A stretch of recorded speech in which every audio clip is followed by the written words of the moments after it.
Rape हुआ था मेरा आज से 3 साल पहले। किसने किया था? मुझे नहीं पता क्या था क्या नहीं था, क्योंकि पहले मैं बहुत वैसी थी, मतलब अच्छी लगती थी, सारी चीजें थी, घर में रहती थी, पढ़ाई करती थी। मुझे नहीं पता कौन था कौन नहीं था। 3 साल पहले? 3 साल पहले। आप कितने वर्ष की थी उस समय? 17 साल की। 17 साल की। और तो कौन लोग थे? एक था या 2 थे? 3 लोग। 3 लोग थे। तो आपने पहचाना नहीं? नहीं, मैं घर से स्कूल ही जा रही थी, उस टाइम पे मेरे सर पे डंडा मारा और उसी मंदिर में मेरा रेप किया। डंडा मारा तब आप बेहोश हो गई? वो हो गई, मेरा पूरा सिर फट गया था पीछे से, तो मैं बेहोश हो गई। और मेरे घर वालों ने मुझसे ये कहा कि तू किसी और के साथ भाग गई थी, और उस चीज का दर्द मैं आज भी झेलती आ रही हूँ।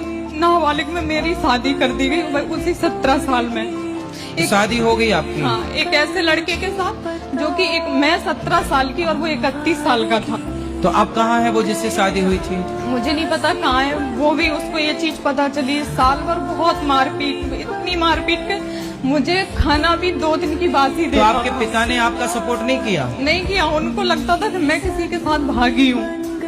आपने पुलिस कंप्लेंट नहीं की उन लड़कों की? नहीं की, क्योंकि जब मैं अपने घर वालों को मिली तो उन्होंने 6 महीना मुझे कमरे में बंद कर दिया। न खाना न पीना कुछ नहीं देते थे। 6 महीने में एक कमरे से निकली नहीं, मैं बिल्कुल पागल हो गई। तो जब आपका सिर फटा तो इलाज कराने हॉस्पिटल नहीं ले गए? नहीं ले गए, गांव में से एक डॉक्टर को पकड़ के उससे पट्टी करवा दी। तो आप कहाँ रह रही हो? वही बता रही हूँ आपको। फिर ऐसा हुआ कि मैं ग्वालियर आई। ग्वालियर आके मैंने ग्राफिक, एडिटिंग, सारी कैमरा चलाना, सारी चीजें सीखी खुद से। जॉब भी करती थी और सीखती भी थी। ठीक है। इससे मुझे अच्छा काम भी मिलता रहा, पॉलिटिकल काम मिलता रहा, वो मैं करती रही।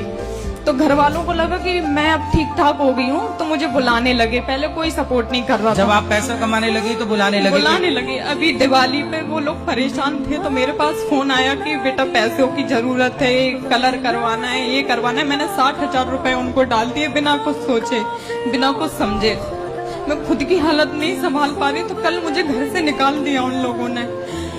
अच्छा। ये कहकर के मेरी बदनामी हो रही है। जब मैं पैसा देती थी तब घर पे बुलाते थे, तब बदनामी नहीं होती थी। माँ बाप बड़े स्वार्थी हैं भाई।